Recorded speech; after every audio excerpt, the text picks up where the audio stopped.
What's up, everybody, and welcome in to another edition of Big Man on Betting. It is week 5 in college football, week 4 in the NFL. We are back and better than ever. You know what it is. It's 4 o'clock on Thursdays, and it's time for class. The big man on campus is here. I don't want to be corny, but that sounded real fucking corny. Either way, I'm here. Let's chat. Let's have some fun. It's been an incredible football season for me so far. Knock on wood. Hopefully that continues. We've got our producer, Joe, here. Joe, how are you? What's going on, man? How are you? I'm good. Doing well. I'm looking forward to this card. And I want to, really, before we get into any of these games, I want to kind of first talk about the fact that there is a tropical storm in this country. But I think what you're seeing from a lot of talking heads is you got to start worrying about every game on the East Coast. And the truth of the matter is, I've heard a lot of things being said about games like Clemson. Which, Joe, let me ask you something. Do you know what the weather report at 8 o'clock on Saturday is for Clemson? It's supposed to be clean, right? Clear. Yeah. No rain, no wind, no nothing. Please make sure, guys, you go out. And I've said this before, and I've gotten clowned for it. But listen to what I'm saying. Go to the National Weather Service. They have a great website. Very detailed. Go to the exact city to where these places are. Typed it in. See what the radar is looking like. See what these forecasts actually look like. Is it actually going to be a problem weather-wise? Because you'll hear a lot of talking heads talk about just a regional view. A lot of this stuff scattered. Rain doesn't matter much in football. It just doesn't. Wind does. But a lot of this stuff, there's not even weather issues. So make sure there's truly weather issues. And you actually can get some really great numbers in some of these games because of what you might see and what people think they might see. And we're going to talk a little bit about the actual game later with Clemson. But I want to do this in a little bit more organized fashion. One game of note tonight. You know, we don't talk much here. We get right into it. And I urge anyone that's watching, first of all, thank you. I'm glad you're here. If you enjoy this show, please hit the like button. In fact, even if you don't, hit the like button. It helps our channel. It helps me. It helps everybody involved. Make sure you subscribe if you haven't. And please drop a question in the chat box. Let us know what you think, what you want us to do here. We're no frills in this show. We get in and we just talk football. Tonight, first things first in college, we have Brigham Young, Utah State. You know what this rivalry is called? The Holy War, baby. The Holy War. A great name. You got a couple of good college football name. Yeah, you got a couple of good rivalry names. Look, I'm still going to call it the Red River Shootout, okay? You get the Civil War up in Oregon. A couple of good names. Let's just be honest. This number is not budged at all. Brigham Young's been a 24-point favorite all week. I haven't seen any move. And about 5 minutes ago, I looked at this number. It's up to 24.5 at Barstool Sportsbook, which is actually pretty big because 24 is, whether you believe it or not, it can be a football number. Anytime I can get above 24, I'm looking to aim that way. I have to admit, I was a little surprised at how poor Utah State played against Alabama. I thought they could at least get double digits in like the waning quarter of that game. They didn't. They didn't move the ball at all. And when I've looked into Utah State, what I'm finding is they're one of these teams that moves the ball, and then they always do something stupid to fuck it up, i.e. turnovers, bad penalties in the red zone, not converting in the red zone. They have one of the worst third down numbers in the country. They're just not good really at any level in scoring when it matters most. And that's going to have to change tonight because we know how good Brigham Young can be.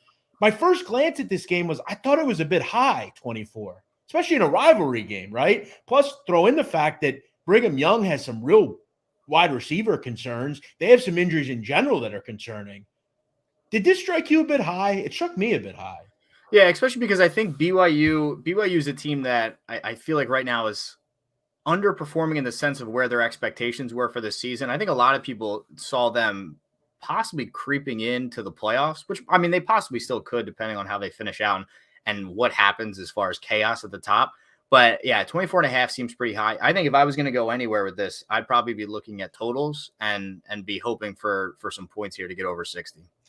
Yeah, I know a lot of sharper money came in on the under 60, but I guess it's either all or nothing with Utah State, right? They could truly shoot it out. I mean, they have a good quarterback. Blake Anderson is an up and down guy. We know about him at Arkansas State. now that he's at Utah State. They've moved the ball over the years. Remember, many years ago, Chucky Keaton was a great quarterback at Utah State. The kid, Logan Bonner, kid can move the football. They throw a lot. The problem is they've just really shot themselves in the foot this year at Utah State and haven't been able to put points on the board when it matters most. I do want to say hello to some people: Joey, Tyler, Scott, Matt, Danny, Gino, Matt, Cliff, all you guys in here. Thanks for being here. Cardi QP says under 60. I didn't have much on the total. I know, like I said, I want to believe that Utah State can really get it going. Look, we know Brigham Young will move the ball. They will. They're going to get 30s in this game. I think, it really depends on how much you let Utah State to me. I want to say that I like them, but I know in the end, I think a lot of it correlates here. If you like the under, you should probably be leaning, with Brigham Young, where like they'll win 42-10 or something. If you like the over, you should probably correlate it with Utah State, because for Utah State to hang in this football game and cover 24, they're going to have to get to probably 20 at least. Is it a 42-21 type of game? I could see that. I surely could. I want to talk about tonight as well with this NFL game. I don't want to mix stuff in, but I will right now. Let me ask you, right? So I've been getting a lot of shit this week because I said on Twitter that I don't truly look at Miami and say, I don't think they can win the Super Bowl, because I really don't see it. I just don't. I don't actually think they can go to the Super Bowl. They may win a playoff game, but let's be real. When we look at the standings, the statistics, I even talk about it with the Eagles, right? The Eagles are, to me, the best team in the NFC East, and I can truly say that. When I look at the AFC East, do we truly actually think the Dolphins are the best team in the AFC East? I mean, no. I mean, the best team in the AFC East is still the Bills, I think, from top down. Yeah. And when we look at the Miami Dolphins, right, I know we can say, well, what happened and what could have happened. But look, I'll give them credit for this. This offense is really good, and Mike McDaniel looks like a great coach. They finally made the right hire, and it looks like he's going to stay there, right? The offenses look great with Tua. This is what a good quarterback does for you, Joe, right? We see it in Philadelphia. We've seen it in Buffalo. We see it in Miami. When you give a young quarterback a weapon, this is what you get: a high-powered offense that does a lot of good things. But in the end, when we look at Miami, you look at that box score against the Buffalo Bills, and I just want to read it out here. Joe, look at all the numbers that matter. Total yards, 495 to 212. Passing yards, Buffalo 380, Miami 171. Miami had 41 rushing yards. What do we remember, though? They had some big plays. Okay, you have to know, okay, when we look at box scores, and eventually it's all going to come to roost and figure itself out. Has Miami looked good and found ways to win? Yes. Okay, but eventually the good luck is going to stop. And this is the perfect time for it to stop tonight. Short week on the road against a team that everyone has forgot about. Have you heard anyone talking about Cincinnati? Because I haven't. No, this is a good bounce back spot to remind people why they were as good as they were last year. Also, the thing I think too that you haven't touched on here yet is Tua is really banged up, and his back is hurting him, and that's going to affect every part. It's not going to affect just his throwing; it's going to affect every type of motion he's running out. So I don't know. I'm with you. I think Cincinnati bounces back, and I think they bounce back in a big way here. This is one of those games where it's the media darling versus the forgotten about team here. And this is like an NFL #NFL rigged classic here, where it's going to feel like the Bengals are meant to win this game. Well, this is where the rubber meets the road and the real teams start to show what they are. After 3 or 4 weeks, we see the gimmicky teams. I'm not saying Miami's a gimmick, but I'm kind of saying they're a gimmick. Joe Burrow at home, okay? We know. Okay, let's remember, why is Joe Burrow not being talked about? Because he had one bad game. In fact, he didn't have one bad game. He had one bad half against Pittsburgh. Remember, he had 4 picks that first game? They haven't looked good in certain spots, but it's still Joe Burrow. It's still Joe Mixon. It's still Jamar Chase. It's still T. Higgins. It's still a really good offense. And I talked before, I think this is a very underrated defense. Here's what I would do here. The best number is gone in this game. And Joe, I've said before, I will not bet a game at the worst. I'm not. Could have got 2.5 or 3. I'm not betting this at 3.5. Do I think Miami loses by more than 4? Yes, I do. I think the first half's the play. Cincinnati first half -2.5. Up by a field goal or more. You got a game that just, I think, took a lot out of you last week. You had a couple of games in a row here that I think this is where the rubber meets the road. Miami just kind of comes out here, maybe a little sluggish. You're going to have the crowd behind you in Cincinnati. It's a great spot against a team that's undefeated. I think this first half's the way to look at this game. That's how I'm looking at it if I'm playing it. We have to remember, though, and I always tell bettors this, Thursday night is a super tough game. It really is. A lot of players hate it. They don't want to play in it. I think you'll have the buzz in this game, surely. But it is a tough spot as a gambler to forecast just because it is just something that players really don't want. So that's kind of my thought there. I do think Miami loses tonight, and I think the Bengals get back on our wavelengths again. I picked them to win the Super Bowl. I could look real stupid by the end, but I still think they're a really good football team. What do we have here? Got some people asking about had somebody ask about Colorado, Arizona game. Yeah, I kind of have a forecast of where I'm gonna look here, right? So what I'm gonna do is quickly, and I'll get to that game. By the way, Colorado, as I've talked about in blogs and stuff, Colorado is both schools in Colorado are disasters. Okay, they are really awful, like real bad. I'm talking about 11 points a game bad, both of these teams. Neither of them can stop the run. Neither of them can stop the pass. Neither of them can move the ball. I mean, we don't know this, but Colorado State, Joe, lost last week to Sacramento State, 41-10. Yeah, it's bad. Not Sacramento Kings or like some pro team. Okay, Sacramento State. I don't know why I said Sacramento Kings, but whatever. Sacramento State, not good. Arizona, not good either. Shouldn't be a reason you lose this game. This is probably one of the only winnable spots for Colorado all season. If they don't win this week, I don't know if they'll win this year. Am I running to lay 17 with Arizona? No, I'm not. This is a game you shouldn't have any opinion on. You shouldn't be looking at it. There's hundreds of other games to look at. Focus on them. But what I want to do to get in here first too is Friday's games. Because, Joe, I've been sniffing out winners on Friday night. I'm not sure if people have noticed. 9-2 in college, and several of the games have come on Friday night. I had that great win with Florida State's team total a couple of weeks ago. Joe, last week, I'm going to pat myself in the fucking back, all right? Because not enough people do it. Are you going to talk about the Clemson game? No. Well, I will talk about that, but I'm going to talk about the Friday night game. That was a hell of a win. It was. Go read my breakdown on UTEP Boise State. It went exactly like I thought it would. And I'm going to tell you something about UTEP. That is a good damn defense. And I'm going to talk about UTEP in a little bit. But I want to talk about Friday night because I think this card's actually pretty fucking good, quite frankly. I think there's some great games here. I want to first start talking about Tulane, Houston. I'm looking at this over at 54.5, and I'm scratching my head. I'm going like that, and I'm saying, why is this number 54.5? What are these books seeing that I'm not? Okay. Are they seeing Houston's great defense? No, they don't have a great defense. They can't stop anybody. This isn't Houston last year on defense, okay? You look at Tulane, and I know they played well against K-State. I'll give them that. It's not like K-State's a high-end, up-tempo offense. They don't play fast. That was going to be a low-scoring game, okay? Both defenses played well, whatnot. But you look at the rest of the competition Tulane's faced. Alcorn State, UMass, nothing. They faced nobody. That's why their defensive numbers are so good. This is a much different game. Houston has a very good offense. Whether you like them on defense, they move the ball. Clayton Tune is good. Tank Dell's a great receiver. This team can move the fucking rock, okay? They're at home here. Both these teams go up and down. Michael Pratt's a good quarterback for Tulane. And, Joe, I want to talk about, and I just want to go into this, the last 4 or 5 matchups between these teams. 40-22, 49-31, 38-31, 48-17. What are we missing here? There's no weather in this game to worry about. It's not like we have a hurricane coming or anything. I don't know what I'm seeing here that maybe others aren't.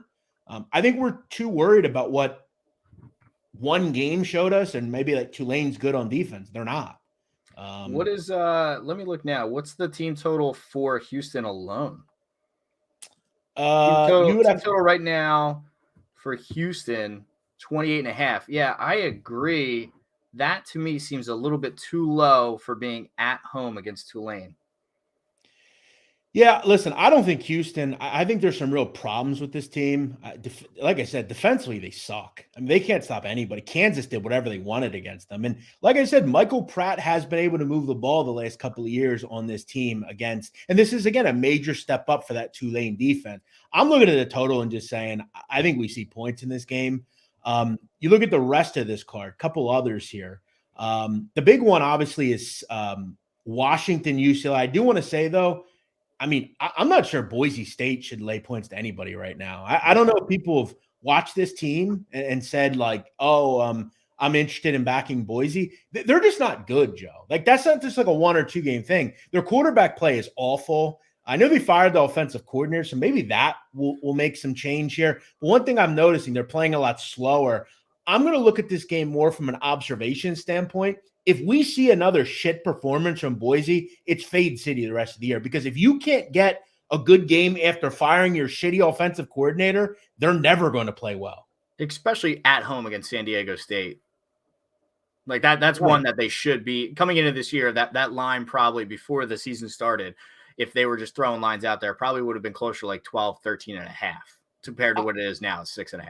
And I've also blogged this before, and I'm going to say it again. The best team under the total over the last 3 or 4 seasons is San Diego State. And that's no surprise. They are very slow. They don't throw the ball at all. Brady Hoke is slow, one of the slower tempo teams. It's really going to be – I'm going to watch this game live because I think we'll know pretty early what Boise State's going to look like offensively. If we see like a total resurrection and renaissance, then, I think we can start to trust Boise again. But I just can't seem to trust this team. I don't think they're good on offense. I like them on defense, sure, but they just can't move the ball. 39 total right now. Yeah, very low. Very low in college. We've seen a couple of low numbers here in college the last couple of weeks. The other big game is Washington and UCLA. We see this number go. It was 3.5. Remember that, guys. 3.5. Home dog UCLA. 3.5. It's now 2.5. The smart people came in like Nadu and took 3.5. I bet 3.5 already. I bet it Monday. Guys, again, you have to bet early in college football. You can't sit around and wait because you're going to miss out on the best numbers and you're going to lose. It's 2.5 now. Do I like it still? I'm not sure why they're a dog at home here. I'm not. I know they don't have a great atmosphere there. It's Friday night, though. Remember, this is the first road game for Washington. Okay, Michael Penix, we all know about him. They've looked good on offense. One of the best offenses I've seen out of Washington since Jake Browning was there. I mean, he's playing out of his mind right now. But It's one of those, when is that going to come? When is it going to balance out and even out a little bit? Because he looks like, through the first month of the season, like a Heisman candidate, the way he's slinging the ball around right now. And all due respect, okay, because I know you're a Michigan State fan, but I mean, Michigan State is a disaster on They're defense. A disaster. They're absolutely shit. The secondary sucks. They can't stop anybody. I don't even want to get into it. They're so bad. What happened this past weekend was the most embarrassing loss I remember in a long time. Right. And I'm going to talk about Minnesota because I want to kind of piggyback on that. But look at the other 3 teams in Washington's played. Stanford, Portland State, and Kent State. Okay, you're going to put up big numbers offensively against those teams. Now, I want to also say UCLA hasn't played anyone either. Okay, UCLA, the toughest game they played was South Alabama, and they won by 1 point. Should have lost the game if not for that ridiculous fake field goal. But what I'm saying here is I think these are 2 teams that are very similar. If you're going to give me the team at home against a team in their first road game getting 3.5, I'm siding with the Bruins here. I'm just going to. It's that simple. When you're playing UCLA, generally you cannot match what they do physically and speed-wise. They get very good athletes out there on the West Coast. I'm willing to say I believe UCLA is a better team, okay? I like their veteran quarterback, Thompson Robinson. I like Charbonnet in the backfield, the Michigan transfer. I like what UCLA can do for me here. If you're going to give me a 3 and a hook, I'm in. I'm interested. I also would just say I don't really know why they're a favorite Washington in this game. I don't really know what we can say to validate that. Now, I see a comment here that says Nadu is not on Rico's level. Oh, you mean the same Rico that just put out a blog, which I noticed. Listen to this, Joe. Listen. Okay, this is how unprepared certain people are doing this. And I don't want to make this about Rico, but this fuckhead has something to say, so I'm going to bring it up. This guy writes in a fucking blog, okay, how we should take Air Force's team total. Okay. He tells us that we finally saw a fully healthy Air Force team last week. Hey, dude, I don't know if you know, but the fucking quarterback didn't play. He's out. How do you not know that? And how do you not look at it before you post it? I mean, come on, man. Seriously. I mean, give me a fucking break here. That's crazy to me that you don't know stuff like that when you're putting it out as your best play. Now, look, I will say this. They did look good offensively. Okay, but they were playing fucking Nevada. Now you're playing Navy, who I know it's not a vintage Navy team, but we throw out the fucking stats in this game, Joe. I don't know if you know that, but we do. It's a commander-in-chief game. Everything changes in this type of football game. And I'll tell you something I'm noticing with the Naval Academy. Once they get a couple of games under their belt, this team really starts to play well. Look at last week. Beat a very solid ECU team. Okay, Kenny Amatololo and these boys just get up for this game. They just do. But to me, if you're going to put that type of information out, you should probably know the quarterback didn't play for 80% of the game. That's a tough look. Me with that game, I just go with the classic. If service academies play, I bet the under, because I think I don't even know. I don't have the numbers in front of me, but it's something like, I think it was like the tune of like 63% over the course of like the last 10 years when service academies play, the under hits. It's boring, I know, but when service academies play, I go with the under. Yeah, because they know each other so well. The triple option is all about gaps. Yeah, they're running. It's hard-nosed football. Yeah, so I usually stick with the under every time the service academies play. All right, let's get into Saturday's games. I do also want to say quick, UTSA Middle Tennessee Friday night. That's an interesting game right there. UTSA plays in a lot of shootouts, a lot of close games. Middle Tennessee's been, they're grabbed in the market. A lot of people coming in and grabbing the 5-6 that you could get with Middle Tennessee. Home dog here off of a huge win. Let me just say, though, it was a huge win, but they also destroyed Miami. Yeah, they did whatever they wanted. That was a tough one to watch. It was one of those games where you're just expecting Miami eventually to like at least put a drive together. And it was every time they took a step forward, Middle Tennessee answered back with some type of huge play or a touchdown. Now, do you put any type of cachet into the fact that that was like their Super Bowl, the way that they played last week, and now they're coming in and like it's a short week already for them? Is this a tough spot for them to bounce back and stay focused? Well, it always is.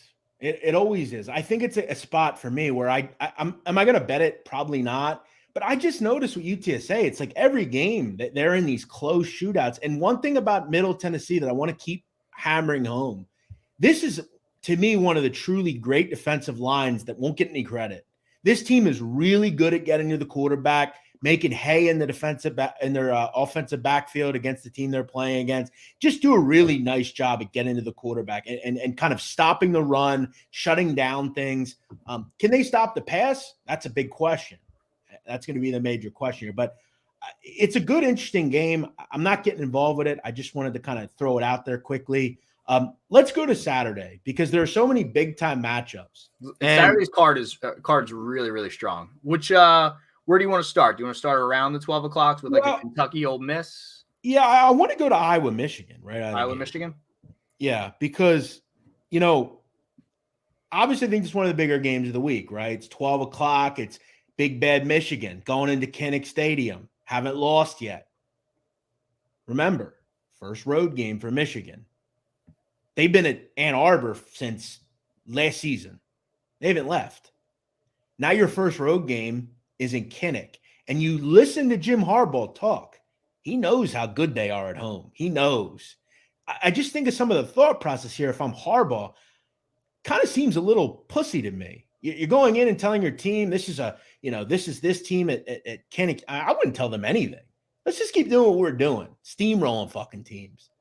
But I got some real questions about their offense, and I know people are going to say how they've one of the best offense in the country. I don't put to stock what they did in the first 3 games. You can't.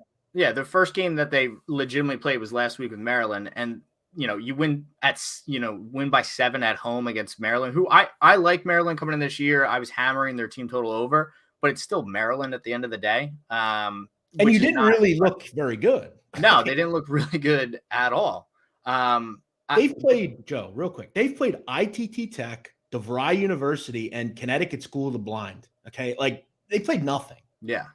He stepped it up a little bit and played like Last Chance U, a better team, but they still aren't good. Yeah. Like now you play a real fucking defense. And I know everyone, all the people in here, but they can't score. You're right. They're not a good offense. But when you look at the outer edges of this game and say, okay, what do I know? Here's what I do know. And I'm not big with these trends, but when I have one coach at the same school and it's just a continuous trend, Joe, I'm going to talk about it.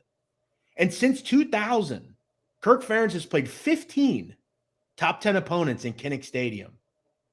Do you know how many games he's lost by double digits? I would have to guess one at the most. One. Yeah. And it was against 2006 Ohio State, a team that had Maurice Clarett, Jim Tressel, and went to the title game, the BCS title game. So, again, nothing wrong, nothing bad to write home about there. You also look at the last 5 against top 5 opponents. They've won 4 or 5, and the only loss was to Penn State several years ago by 2 points. I think it was on the last play of the game. Oh, what am I not seeing here? Because not only am I getting Iowa, who's I think a real good defense that'll keep the ball on the ground and just make it difficult here, but they're at home and so dominant there. I'm sure, and I'm not going to say I'm sure, I know Michigan's a better offense, but I did see the fact that I don't think the receivers are great. I just don't. I didn't see a lot of separation. I didn't ever really feel comfortable at Michigan over the weekend. They had no shot to cover. They were never going to cover. No. You know, I think this is a tough spot for a quarterback who I like, but you know damn well Kirk Ferentz is going to be prepared for the kid. He just is. I feel like you'll grab a turnover, and I know Michigan doesn't turn it over, but weird things happen in Kinnick Stadium. Throw in the fact that it's a very early start. It's just there's a lot of things here that if you're going to give me 10.5, 11 points, I'll side with history. I remember when Tom Herman was a coach at Texas. When he was a dog, I played it every time because he was that good. There's just certain things you have to do to me. And Kirk Ferentz as a double-digit dog at home, I'm in. Yeah, especially when you're getting 11. I think that's the key. I wouldn't go anywhere close to anything under 10 because, once again, you just don't know what Iowa offense is going to show up. But I agree with you. This is going to be one of those games I think it's almost halftime, and you're looking at like a 7-3 score, and they're just duking it out. Yeah, and that's just fine with Iowa, and that's just fine with what they want to do. So, you know, look, can Michigan truly do whatever they want here? They could, okay, and they could really make their mark this week. And remember, guys, I'm not a fan. Okay, I know there's a lot of fans in these chats. I'm not a fan. I'm a gambler. I don't care about fandom. I don't say dumb things because I'm a fan. I look at what matters, right? Zach Dubo says, I'm not sure if Michigan is a great team. I'm not either. But we can make that same question. We can make the same case. You're going to learn a lot about Washington and UCLA and Michigan and a lot of these teams because they haven't played anybody. And this is where when you schedule poorly in the out of conference, you have to answer a lot of these. You know, the Eagles, even in the NFL, have dealt with it. They haven't played anybody. You know, I know you only play who's on your schedule, but eventually you have to beat good teams, and that separates the good from the bad. We all know that. This is a big step for Michigan. If Michigan goes in here and wins, 27-10, impressive. Because we also remember, Joe, what do we really know about Michigan's defense, right? Yeah, they've shut everybody down, but they didn't play anybody, and they gave up 27 last week and lost a lot of talent last year. They lost a ton of talent, and that was what carried them to even get into the playoffs last year over their offense. Their offense is now kind of making up for what the defense lost last year, but the defense has lost a ton. And I feel like as we go on through these weeks, more and more of that's going to get exposed. And I don't know. I look at this Michigan team, and I still think they're frauds. And I think when they play Ohio State, I think they're going to get their show run in that game.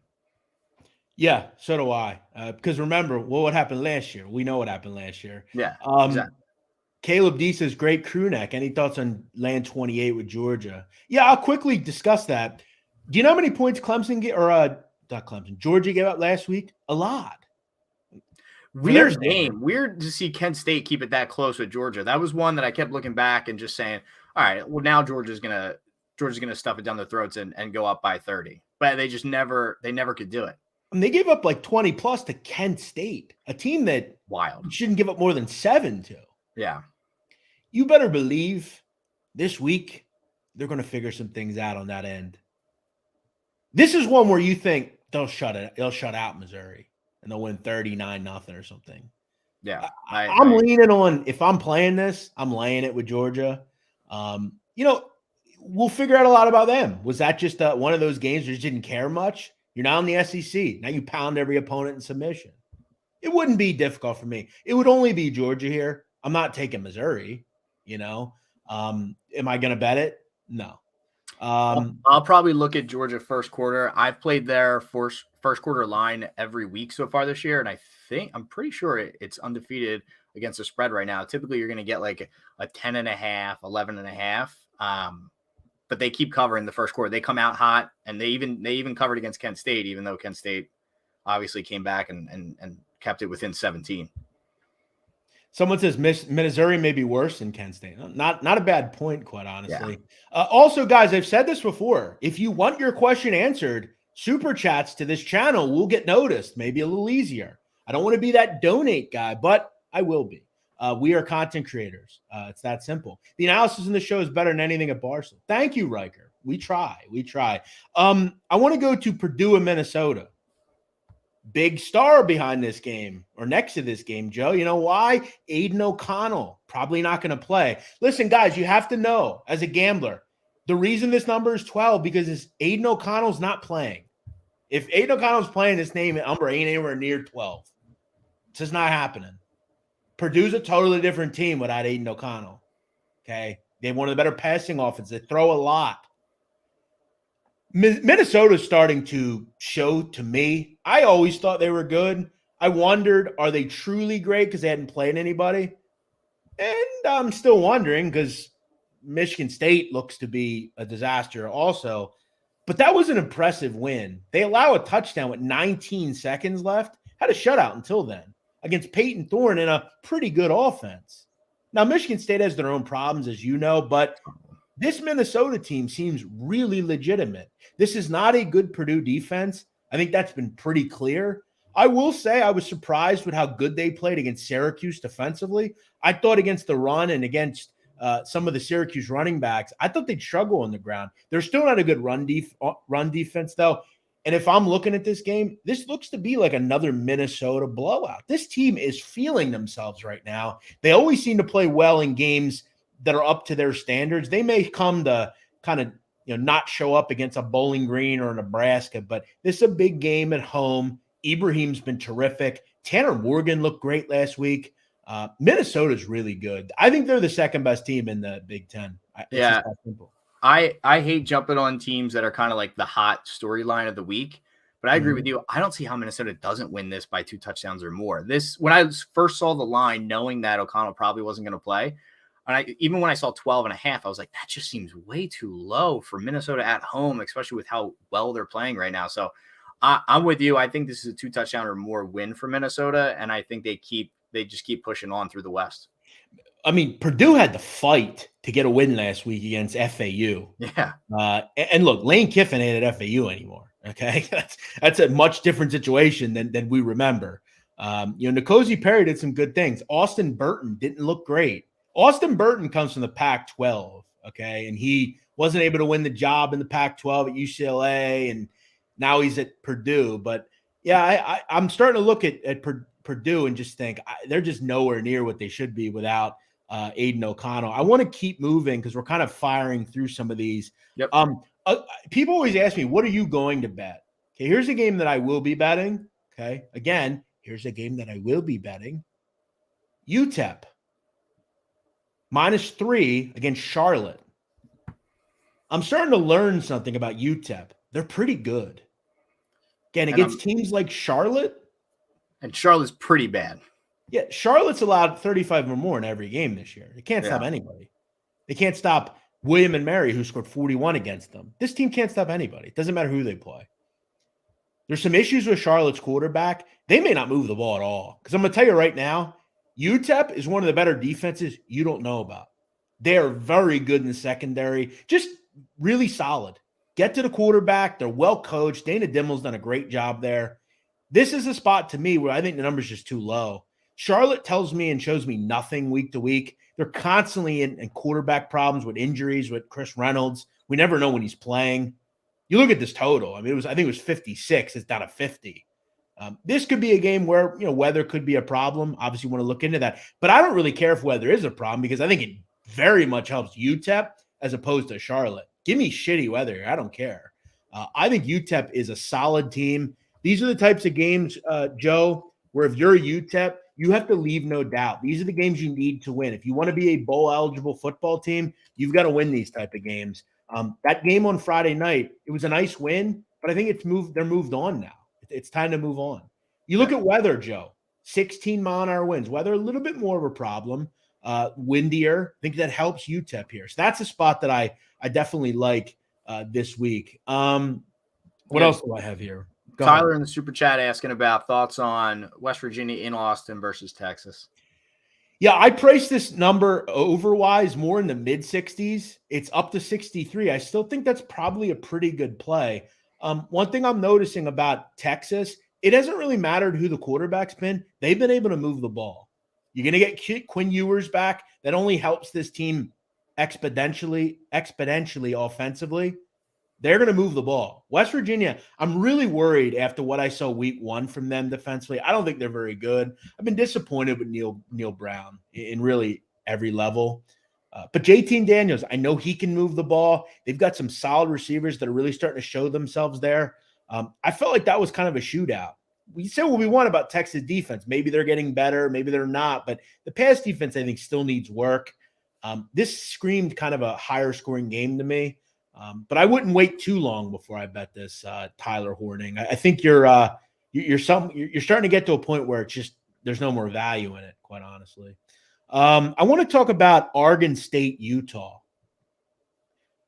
And what I know is we see public dogs all the time. And if you bet public dogs, you're going to lose as well. Those big 10-point dogs that everybody's on, they usually lose. I think this one kind of seems like that, doesn't it? Oregon State, we all saw what they did last week against Southern Cal. Probably should have won the game, even with 4 turnovers by their quarterback. Still almost won the game. Jonathan Smith done a great job at Corvallis. But Utah, that's a real good defense. That's a real good quarterback.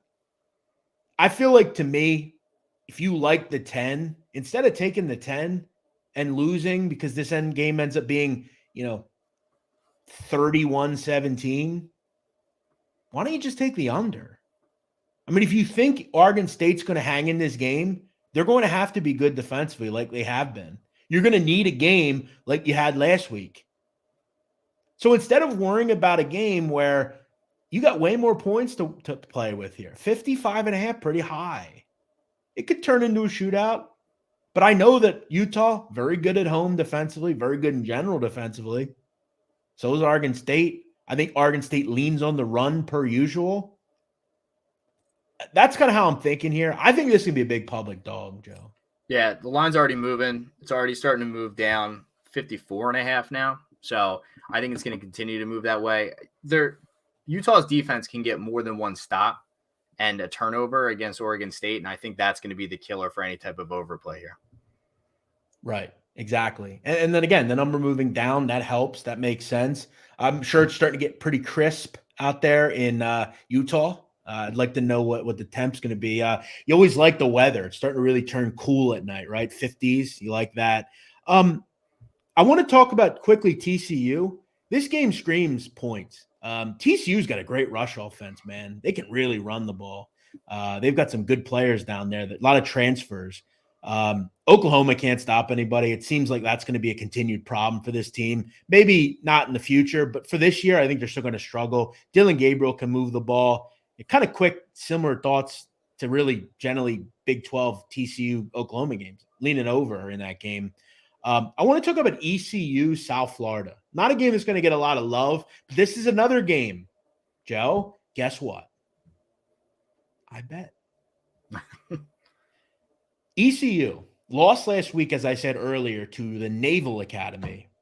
Pretty bad loss. You should beat Navy. But again, like I said, Navy starts to turn it up around this time.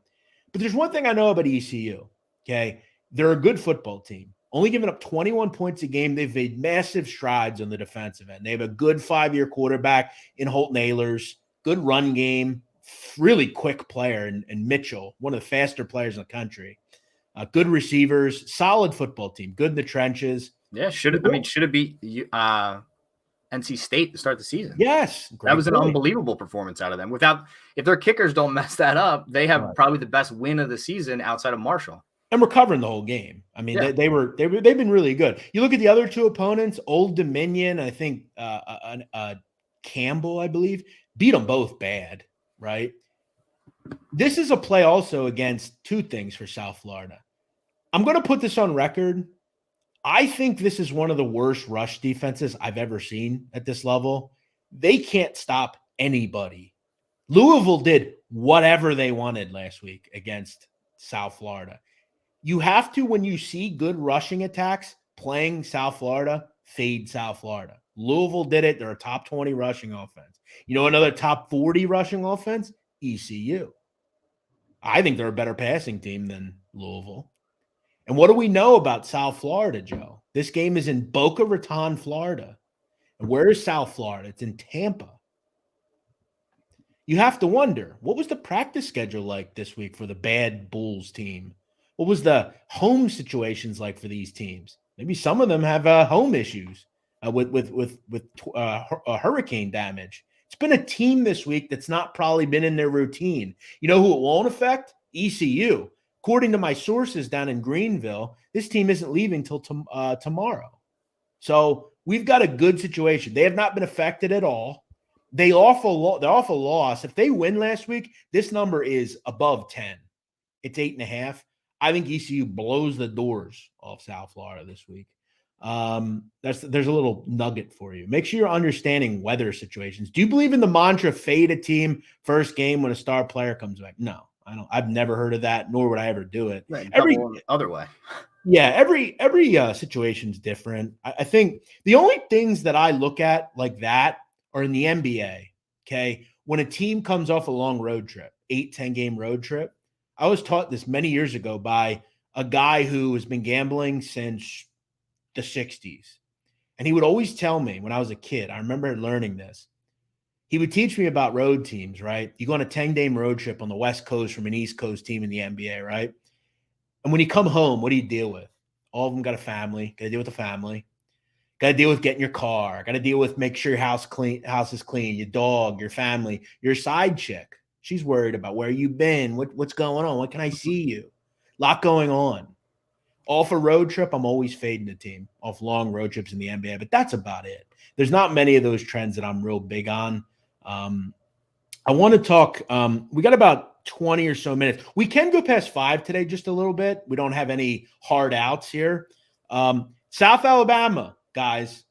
Going to keep talking about them. Joe threw them out last week. Team total over. I jumped all over that. The second the blog dropped, I went over and immediately bet on it.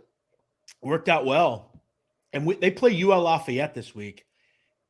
Guys, UL Lafayette's been a good team the last couple of years. Not anymore. Billy Napier's gone. They're off some disgrace. They just lost to UL Monroe last week. They can't move the ball. South Alabama is a solid team. I'm going to keep saying it. I like this Carter Bradley. I like this team a lot. I think if this stays under 10, I think you got to lean towards it. I don't love road favorites, but this is a really good team. I'll probably just keep betting their team total over. That's just, to me, the play. This is a really fun team. They just are. Max Hacker says, Nadu thinks his life is a Bronx Tale. Do I? I don't really. What gives you that reason? Interesting. Weird comment. By the way, speaking of Bronx Tale, Joe, you know what debuted 29 years ago today? Bronx. I saw you had a blog in the works. Bronx Tale, yes. One of the great movies ever made. Truly, that's super underrated. All right, I'm sure you've kept track here. Lot of comments. Throw some out. Look, before we do that, though, Clemson, North Carolina State. I want to talk about that real quick. I can't wait for this game. Just as a fan, not even just from a betting perspective. I just can't wait for this game to watch this game. Yeah, currently at Barstool Sportsbook, I think this number's 7. Okay.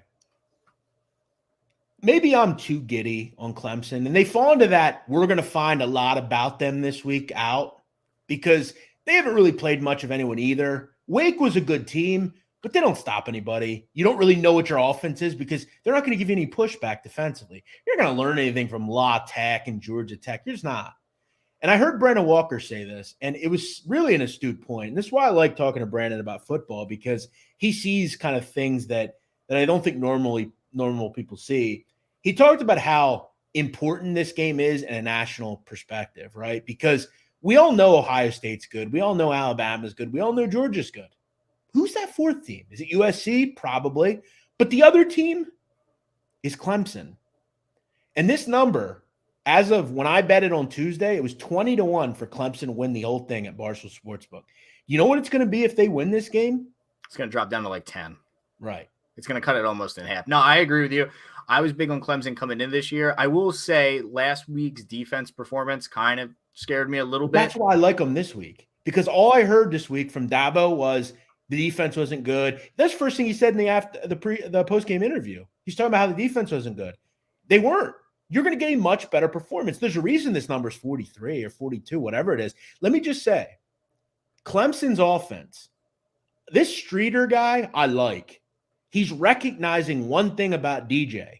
You got to get him in a quicker, more fast-paced offense. Yep. Run more plays. And you know where they are in pace? 81 plays a game. That's 11 plays faster than they were last year.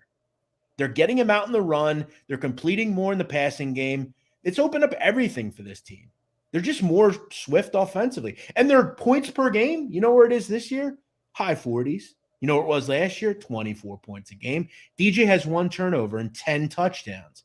That's more touchdowns than he had all of last year. He only had 9 touchdowns last year.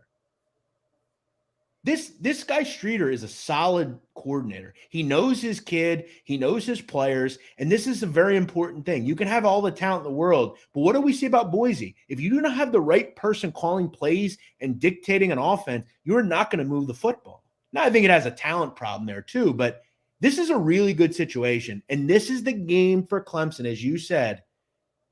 It's either going to – this is season maker for Clemson.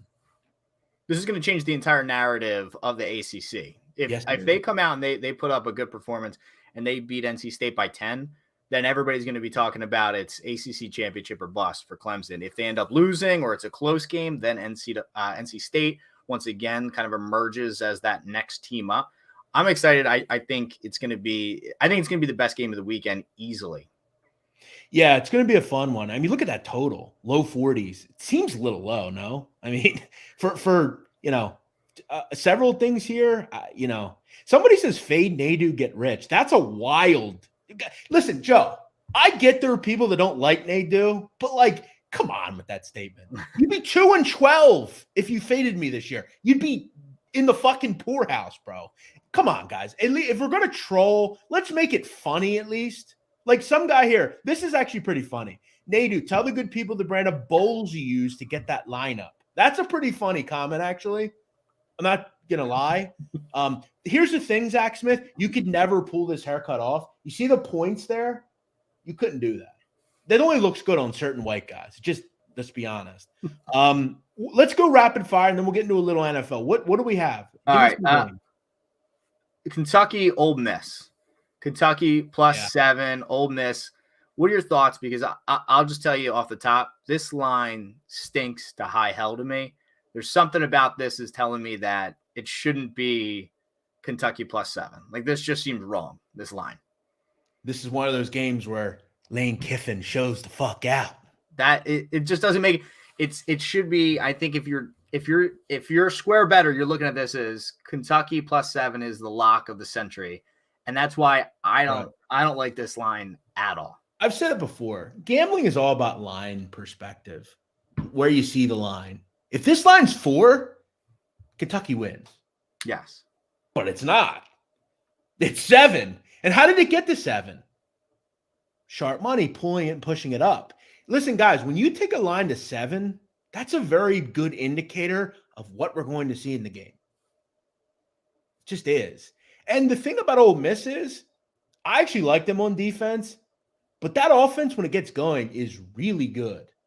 And if Kentucky goes down in this game, I hate to tell you, I don't want Mark Stoops and that low-level offense they have. I just don't. Everyone's going to hear Chris Rodriguez is back, but Chris Rodriguez hasn't played this year. He was out because of a DUI. We haven't seen him.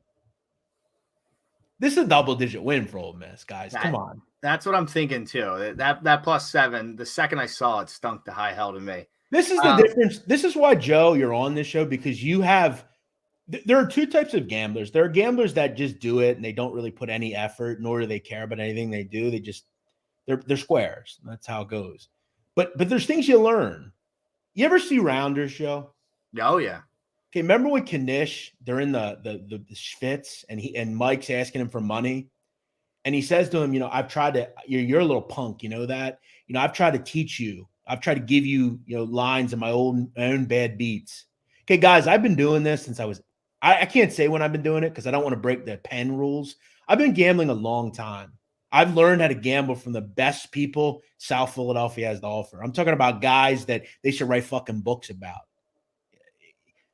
I've dealt with all this shit. I bet in all these bad spots, and you learn through your own bad beats over the years how to look at these things. And there's a difference between guys that take advice and guys that just think they know everything. And most of the people that bet think they know everything. And then when we find out that over the 5 or 6 years they've been doing it, they are lifetime losers. I'm not saying this is a get-rich-quick team. It isn't. It's very difficult. But I think if you're going to do it, you have to take some of the things that you're learning and using them. And this game is a prime example of it. Because all it's stating is Kentucky, they're a top. Rankings don't mean ugats. They mean nothing. I don't care about rankings. Fuck rankings. Vafangul rankings. They mean nothing. Kentucky, this line's telling you all you need to know. I'm glad someone asked about this. Alabama, Arkansas, Alabama -17.5 right now at Arkansas. Another one. I mean, I have to agree in a way that, this is one that just seems Alabama, 42-17. Arkansas's solid, but are they Alabama? No. I don't bet a lot of Alabama games, but if you're asking me what happens here, I think Alabama cover. I think the line just tells you that. I bet Alabama the same way I bet Georgia. I bet them early, and then I don't touch the final score lines. I usually am betting first quarter or first half with Nick Saban because his teams get out fast, and then they usually come off the pedal a little bit in the fourth quarter. Couple comments here. Zach Dubbo, couple good comments from him today. He says Levis is just not that good. He's not. Good point. Absolutely good point. Morgan Bartman, is Iowa State going to burst the Kansas bubble this week? Yeah. The Kansas, nice story. Iowa State's tough. They're just going to do everything opposite as to what Kansas wants to do. See, it's like basketball. You don't want to run with a team that has tempo. Sometimes that'll work for you, and sometimes you should just do the opposite because it really gets into their heads. I think Iowa State just takes it to a crawl, huddles every play, really gets it out of Kansas. You shouldn't run with Kansas. That's what they want you to do. I think Iowa State does burst the bubble. Bob Williamson says, thought this was rapid fire. Hey, Bob, why don't you just shut up and listen to what I'm telling you? I think a lot of this is really good information. Let me run this show, Bob. I promise you'll be happy. I promise. What other games do we have here? I would say Mississippi State at home versus A&M. Where you lean on this one right now? Mississippi State -4. Yeah, see, A&M, I've been very happy with the renaissance of this team, right? Because what did we know? The sky was falling down when they lost to App State. It should have been. They shouldn't lose to App State. But what have they done since then? Beat a good Miami team. Well, again, maybe not as good Miami team, but still a solid quarterback in Miami. They've answered calls. And now you're going to get gimmicky Mississippi State, a team that if they can't throw the ball, what do we know? What do they really do? I think they're such a tough team to play against, A&M, because they're just going to really just defend their fucking asses off. They're a very good defense. And they're going to make a Mississippi State team come in who you think can score 30 every game. Mississippi State will come in here and just they can't move the ball. What happens when they can't throw the ball? Yeah, they're one side in that sense. I'm a big Will Rogers guy. I thought 80-1 coming into the season for him to win the Heisman. I think I tweeted out before the first week. I was like, hey, listen, he's probably not going to win the Heisman, but 80-1 for who I think is going to be the best pro of this quarterback class is insane value. I'm big on Will Rogers, but I agree. If they shut him down, the rest of the team really doesn't have much to answer Texas A&M. Now, Texas A&M also, though, on their offensive side, not great at all. They're having quarterback problems, as you know. They're going back to Max Johnson. It's a mess over there as well. Total 45.5, which I think is low, but I think might be spot on here. Yeah, I agree with you there. I think it's a tough game. I won't be playing it, but I do like A&M. I really do. I want to comment on someone's asked me about Arizona State. I mean, Arizona State fires Herm Edwards. You think against Utah, Utah coming in, Tempe, maybe you get a resurgence here. You didn't get anything. They're just a dead dog. Arizona State sucks. Well, USC might win by 30 here. You got reports of the staff trying to help out other teams to get Herm fired and all that nonsense. But that's what I was thinking. Arizona State. Now that he was gone, I thought, well, maybe they'll play really well here. You know, maybe Emory Jones will be Emory Jones and maybe show us something. Maybe Xavier Holiday will fly. I was sitting watching that game. I was out, and I'm just thinking, like, this team sucks. I mean, they're just not any good. They get blown out. No, I think they're the dead dog. Yarsdale Dale says, Nadu, when are you going to give the $100 you tweeted about? Already did it, bro. And then I tweeted about it. Sorry. You got to go back and look. A guy called PSU Fan won. And he's already gotten the money. We'll do that again soon, though. Banksy says, Memphis minus 19 at home against Temple. No opinion. Listen, guys. After a while, don't bet Temple games. Yeah, like just don't. No, I don't even like. I feel like I don't need to answer this. Like I'm never going to be on Temple here ever. I'm just not. Do I like Memphis though? No, because I don't think this is a vintage like Paxton Lynch type of team. They're good. Do I want to bet them? No, not really. James Madison. That's another team. I told you last week. I don't know why they were getting 7. App State. They don't beat anybody by 7. They're in close games every week. Did you see what JMU did? Yeah, that was unbelievable. Awesome. From 28-3, 32-28. Unbelievable. They're minus 22 at home this week against Texas State. What a great story they are to come from, to go join the Sun Belt, step up. I think their over-under total was like 5.5 coming in. I was kind of against it, going lower, just saying they might have first-year jitters. Not even close. They've been nothing but impressive. Yeah, they have been. And Kirkson Yeti's done a terrific job. Todd Centeio, who, speaking of Temple, used to be at Temple. Todd Centeio was a disaster. Now, all of a sudden, he's good. I like the under. Anytime JMU plays, this is a really good defensive team. I like them a lot. I don't think Texas State's going to be able to move the ball in this game. Would I lay it with JMU? I don't love 22. I would love to get it under 21. It could be kind of a letdown game, though. I mean, JMU, that was such a great win. You put so much into that last week. Now you got to go and you got to play Texas State. Do you know where Texas State is by offhand? No, I don't give a shit about Texas. All right, it's in San Marcos, Texas. What a really rough place. It's like a hill country outside of San Antonio, just a rough place. But this is a home game for JMU, so that helps a little bit. I want to just say one other thing. Richard Greenberg says, nice to see you back at Barstool. Thank you, bro. Appreciate you being here. I feel like I missed a comment that I wanted to get into, but real quick. Joe, Kansas, they're 4-0, aren't they? Yep. Okay. I'm going to tell you right now, Kansas won't be bowl eligible. Get out of here. No way. Look at their schedule the rest of the way. That is a hot take. They're a dog in every game the rest of the way. Look at their schedule. Where are 2 wins coming from on that schedule? Seriously. I got to see their schedule. I don't know the rest of their schedule. I'll tell you. They have Iowa State. They're losing that game. That's going to be a tough TCU.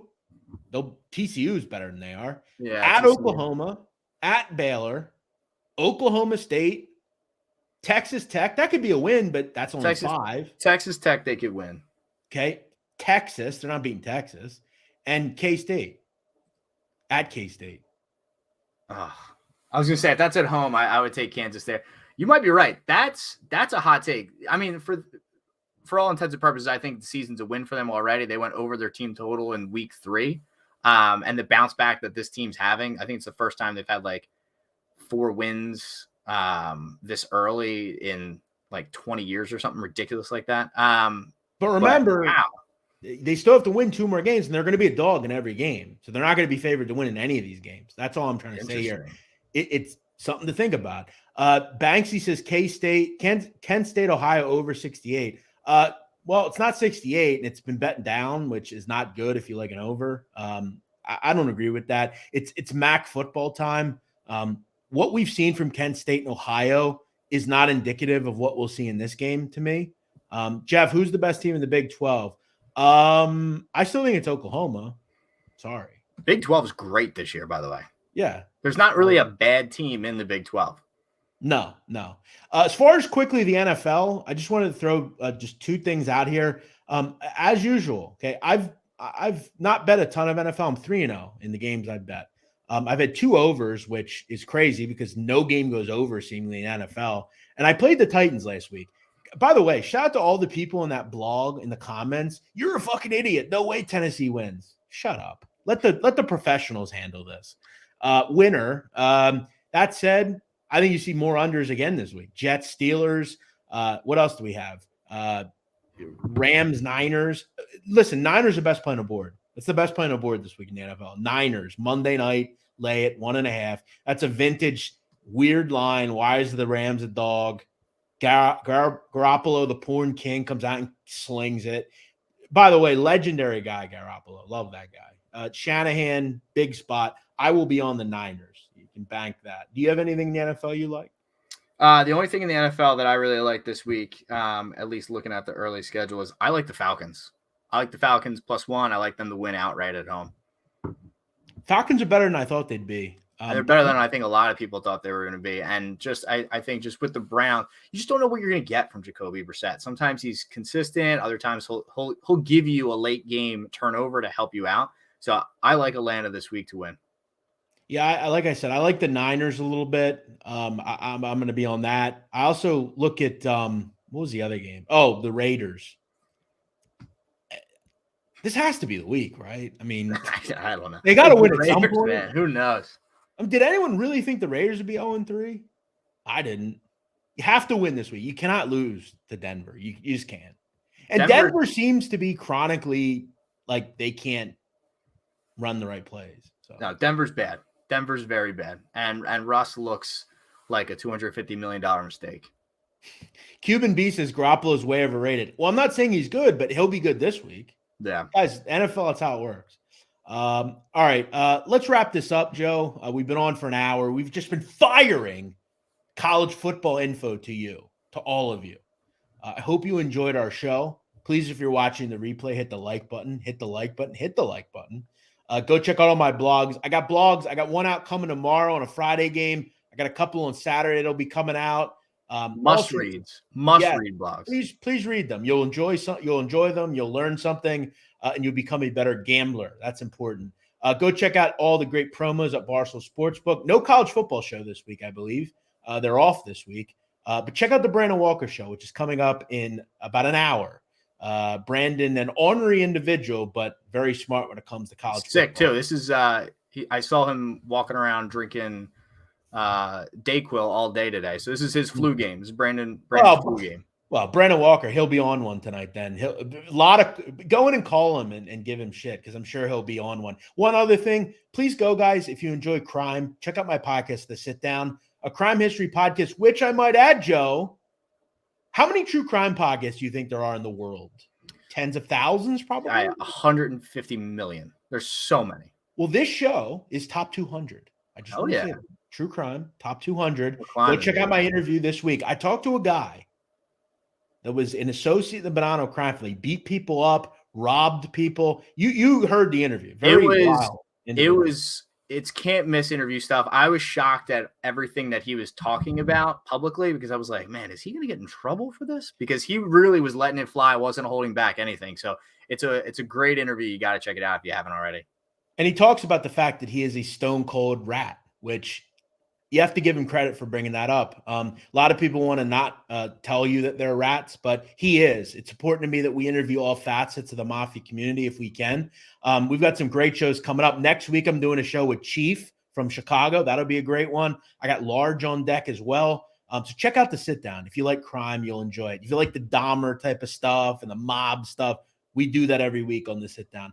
All right, guys, good luck this weekend. I hope and wish you all luck. I hope you win all your bets. We will see you next week here on Big Men on Betting.